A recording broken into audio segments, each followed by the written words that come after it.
Why does God allow suffering? Why do bad things happen to good people? Does my life make a difference? Does God even have a purpose for me? Why does everyone else look so happy?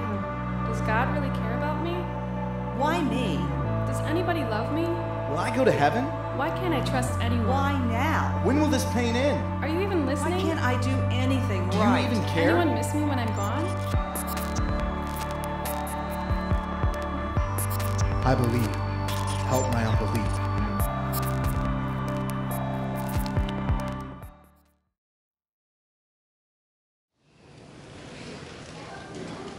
Well, good morning. I'm so glad that all of you have chosen to be here to worship with us this morning. This morning we're going to begin a new series that I'm calling The Doubt Factor. It's interesting that we talk about faith as if it's absolute, and we look at doubt as this other extreme. And there is a doubt that leads to unbelief, but often what you see whenever you read the Bible is that people throughout, they don't understand who Jesus is. They all have questions. Because the story, let's be honest, it's unbelievable. According to Webster's dictionary, unbelievable means too improbable for belief. You will hear that phrase used a lot over the next week or so. If you're a sports fan, you'll hear that watching the rest of March Madness as somebody makes a play and the announcer will proclaim that it's unbelievable, that no one could have seen this turn, this outcome. It's just too improbable for belief. This coming week is April 1st. April Fool's Day, in which somebody in your life is going to try and tell you something to get you to believe it. And their task is to try and do it in such a way that it's believable and to make a fool out of it. April 1st, 1957 is considered to be one of the greatest hoaxes in all of history.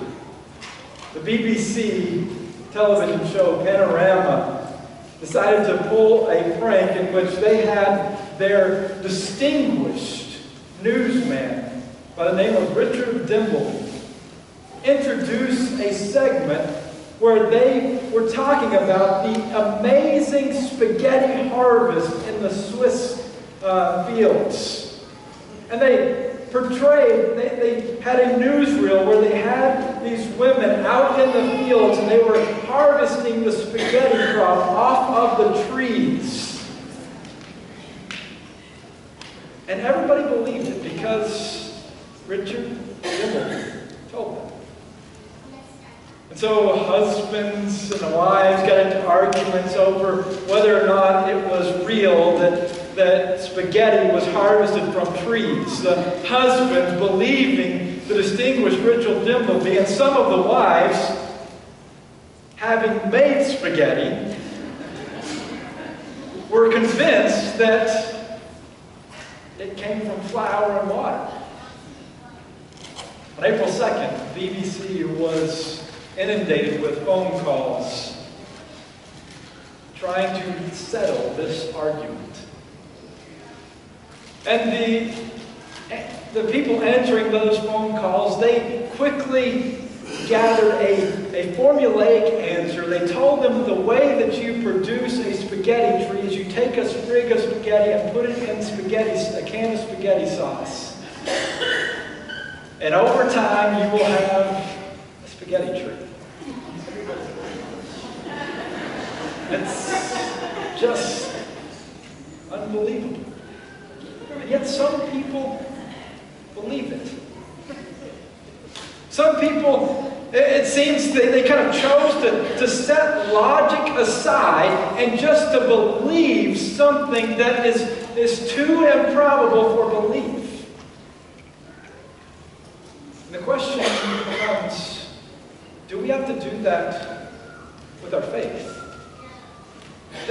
logic and faith, are they polar opposites? Can we just, do we have to just leave them separated? Or can we bring our logic into our faith? Because we have grown up in churches where we were told that we couldn't ask questions, we grow up assuming that it's wrong to have questions.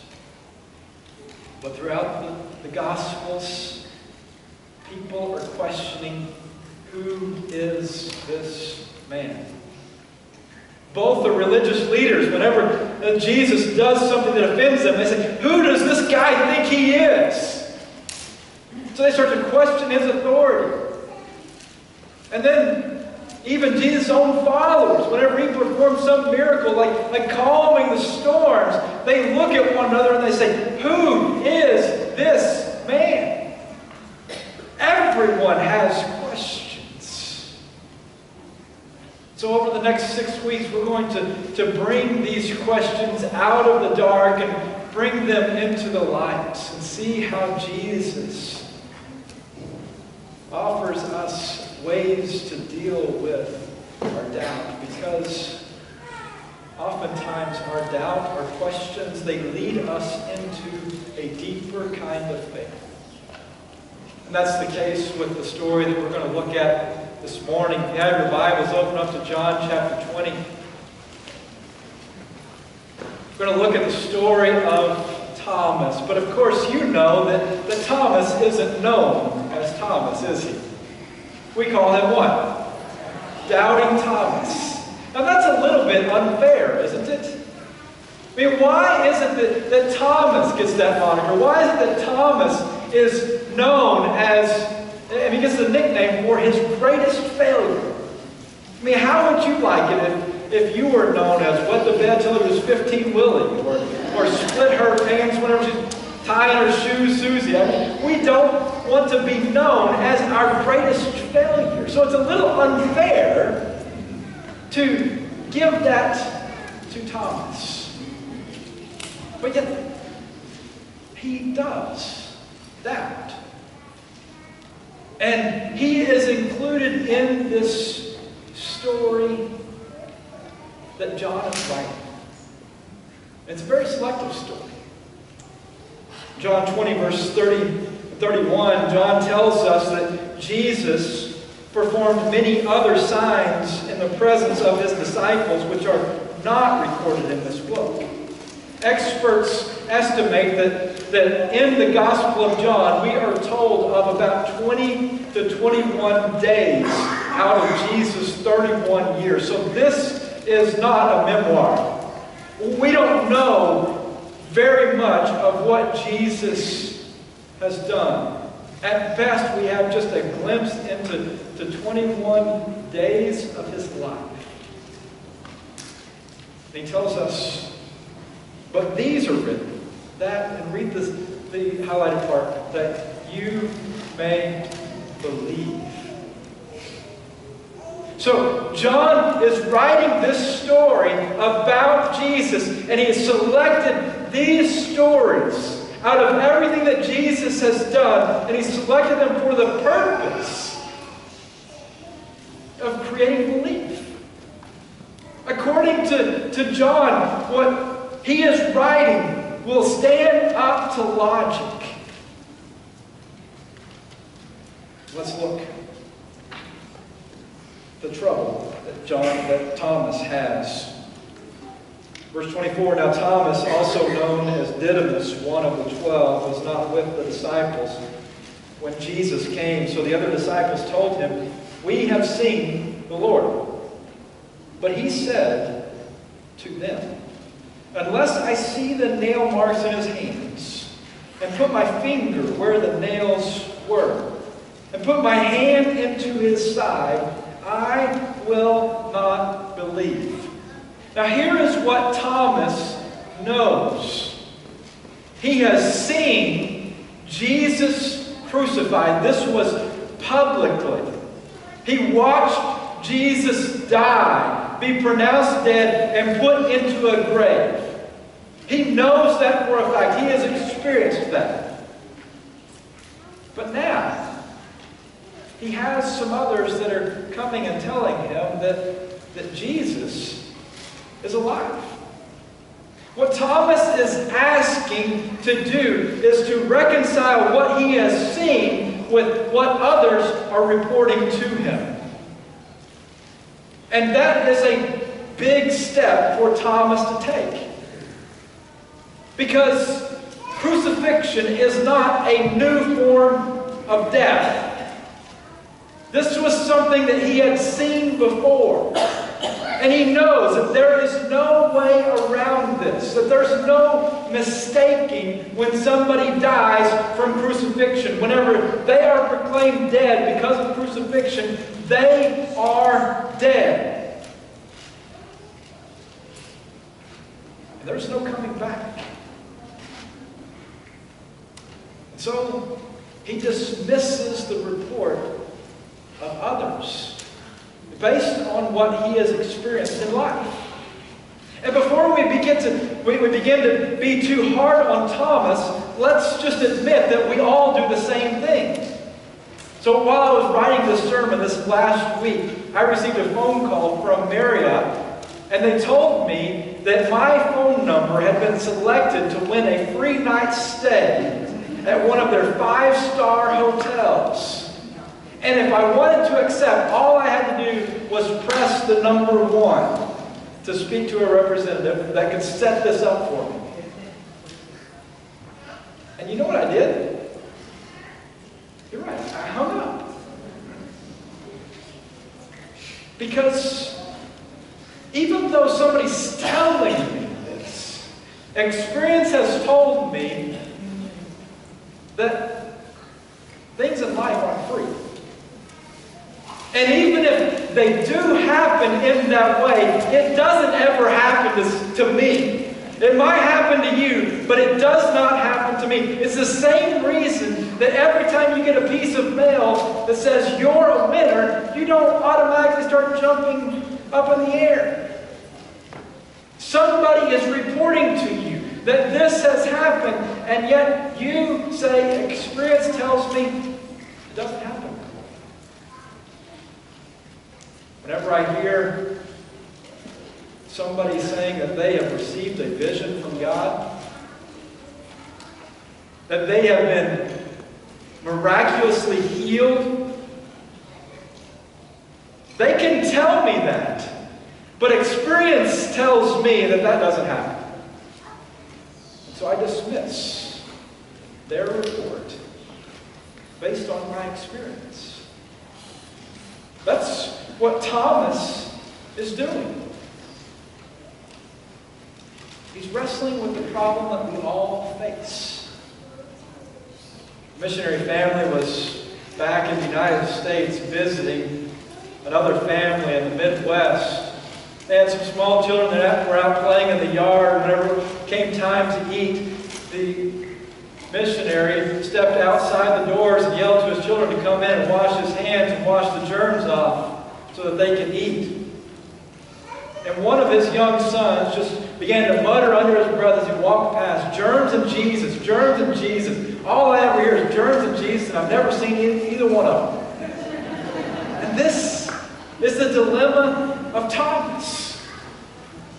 You're telling me about something, but I haven't seen it myself, so how am I going to believe it? And so, verse 26, a week later, Jesus' disciples were in the house again, and Thomas was with them, and stood among them and said, "Peace be with you."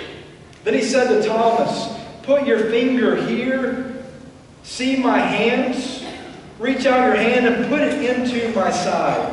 Stop doubting and believe." Notice first of all that Jesus has to comfort the disciples whenever they see him. That says that nobody was expecting Jesus to show up. So this isn't just a group of people and they've hatched this plan to try and fool everybody into thinking that he had really died and he really wasn't. He was going to meet them in a specific location. They are meeting behind locked doors. They are not expecting Jesus to appear, but all of a sudden he does. So the first words Jesus mouths, the first word Jesus speaks to them is, calm down. It's going to be okay. And then, he doesn't have to ask what they're talking about. He doesn't have to say, is everybody over here on the same page? He just comes right to Thomas and he says, so I hear that you have some questions. You have not believed what everybody else has told you. So here, look at the holes. You want to stick your hand inside? I mean, that's kind of a grotesque picture there. That's not just taking a picture. That's sticking your whole hand inside this wound that's there. And Jesus takes this opportunity to use the questions of Thomas to lead Thomas into a deeper level of faith. But Paul will tell us in 1 Corinthians 15 that one of the qualifications, one of the definitions of an apostle was that Jesus had physically appeared to them. And so Jesus has to come to Thomas if he's going to continue to be one of the 12 apostles. And Jesus hears these questions. And he doesn't come to Thomas and say, because you have these questions, you're going to have to step out of the room until you can cross the line and have faith. But there is this realm of a definition in which you can have doubts in the midst of your faith. And Thomas sees. He believes. He doesn't just believe that the resurrection happened, and that's not why John is writing this story for us.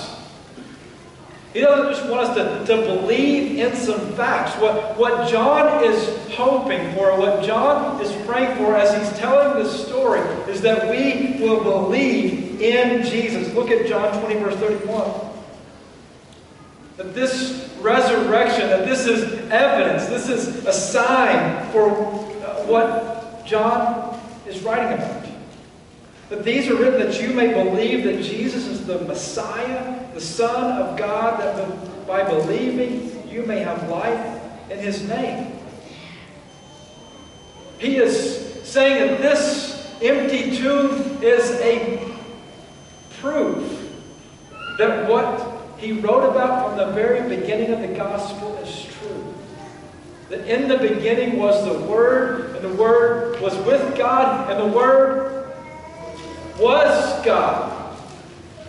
And then the Word became flesh and made His dwelling among us. And because of this empty tomb, because Jesus has risen from the grave, the Christian message for the last 2,000 years has been resurrection. And we need to understand the difference between resurrection and progress. Because every religion in the world has some kind of belief in the afterlife. But they are all dependent upon progress. That somehow you can be good enough, or you can attain enough knowledge, you can reach a certain level, you can progress enough that the afterlife will be good for you. But I got to be honest with you, I don't believe in progress. Whenever I was in elementary and junior high, I begged my parents to stop buying me what I called high waters. And now, They're not called high waters, they're called skinny jeans, and for some reason they're popular. How is that progress? I wore glasses all through elementary school. I mean, these massive glasses. And I hated them. I wanted small glasses, but now the big glasses are in. And we call them hipsters. How is that progress? Progress doesn't work. You are not going to be smart enough, you are not going to be good enough to fix what is wrong in this world.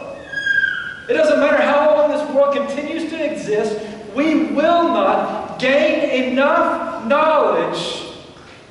We will never be good enough. And you don't believe in progress either.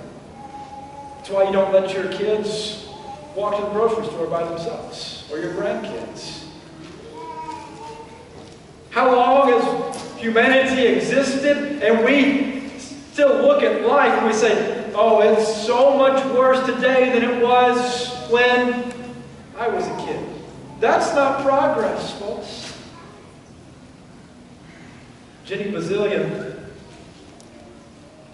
at the age of 31, came down ill. Had to go to the emergency room. Turns out that her blood had gone septic and she dies very quickly. Her family is completely shaken. She is leaving a husband and 2 small children. Her parents, as they leave the hospital,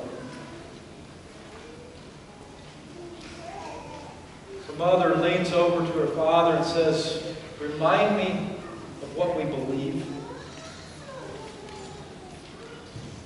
He looks at her and he says, the tomb is empty. He doesn't tell her that what we believe is that we are going to progress enough that this doesn't hurt anymore.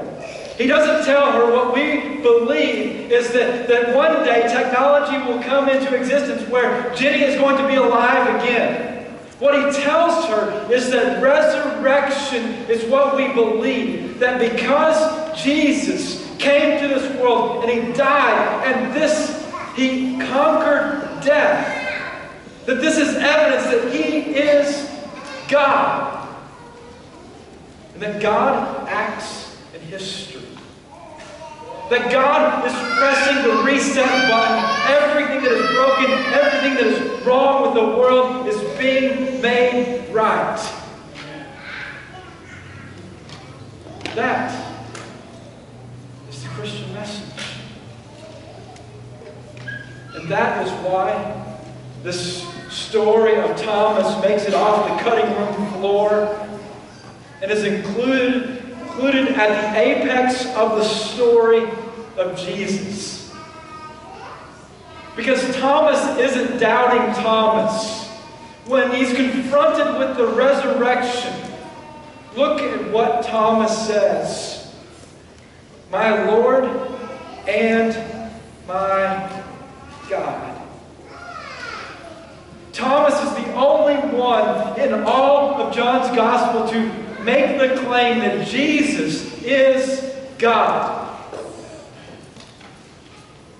Not only that, he makes it personal. That he is my Lord and my God. This is Thomas.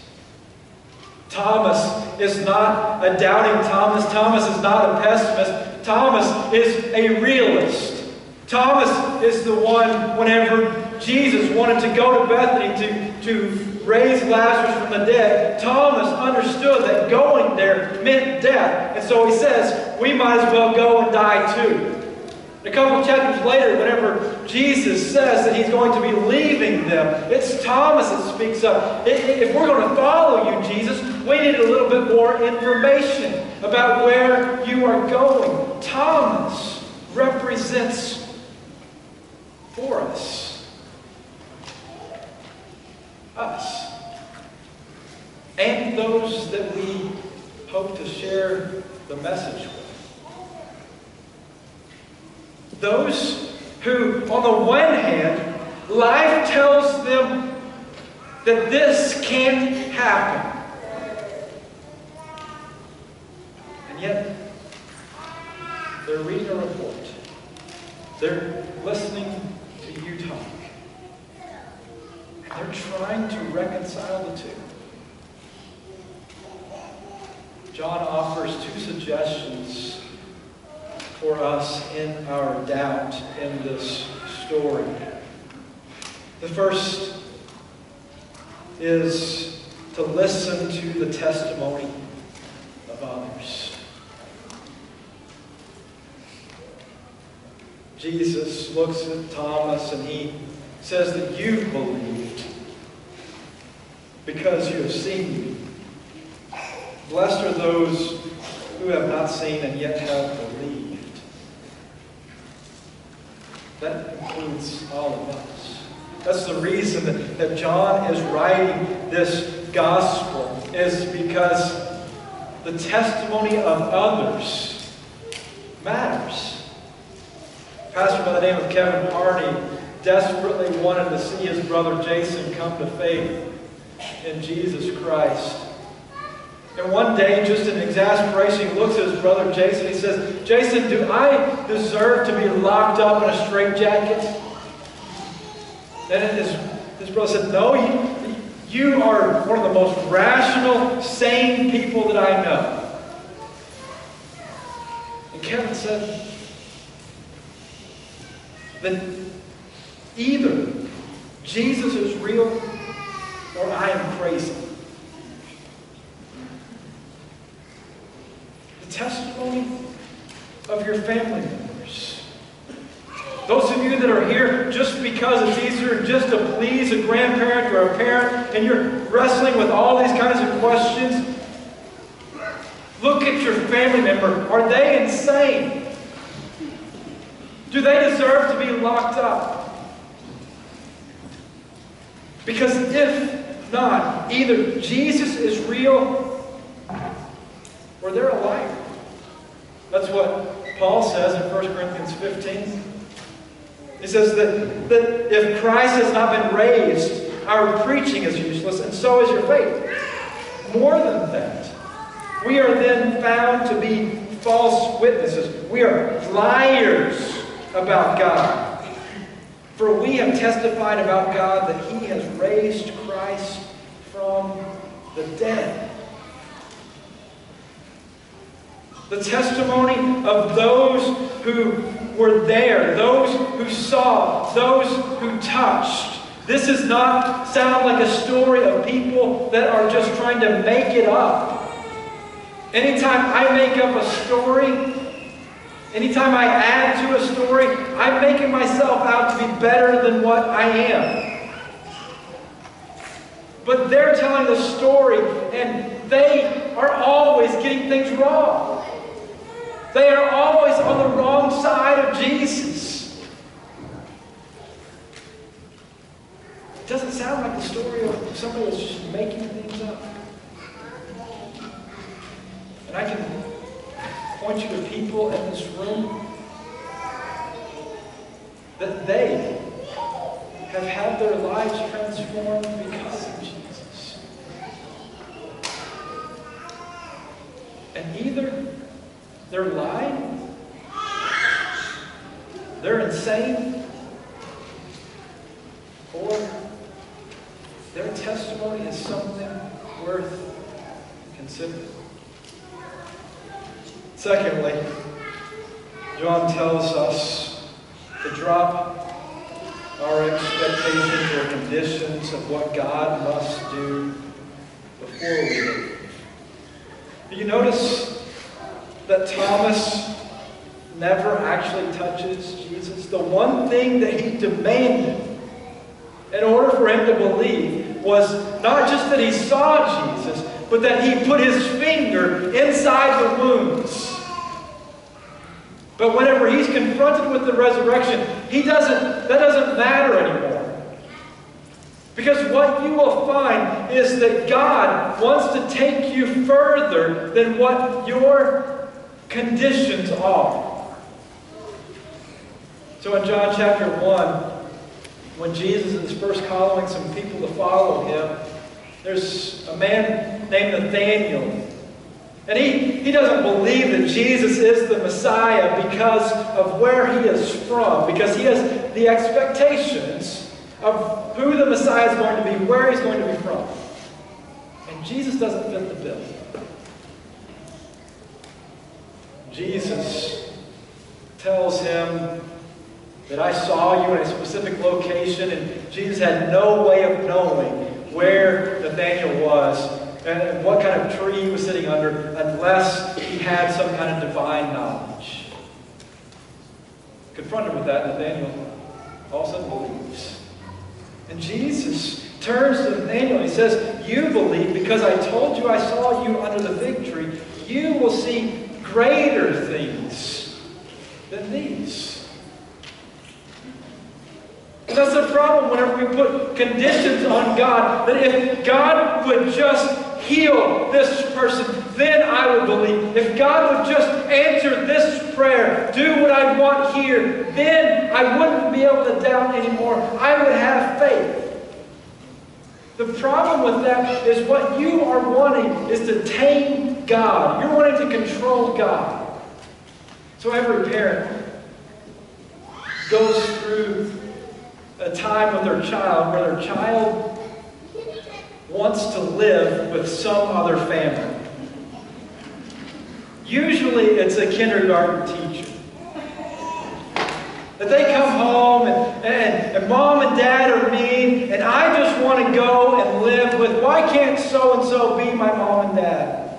And whenever Karis, our oldest, was young, I watched friends and sisters and others go through this, and I just knew that it was because they were bad parents.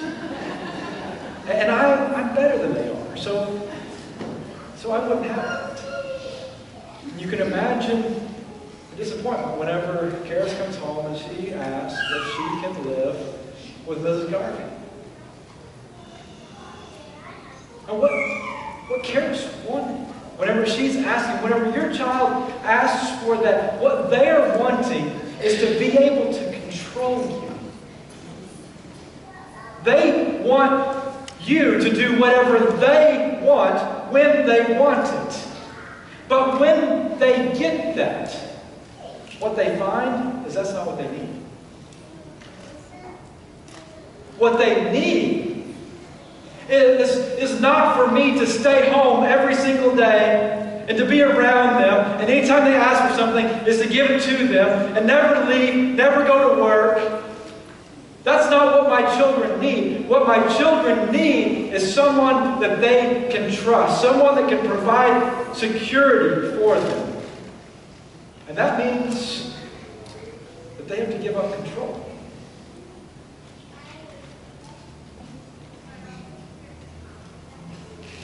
And a God that you can put a condition on and Him automatically do whatever you want is a tame God.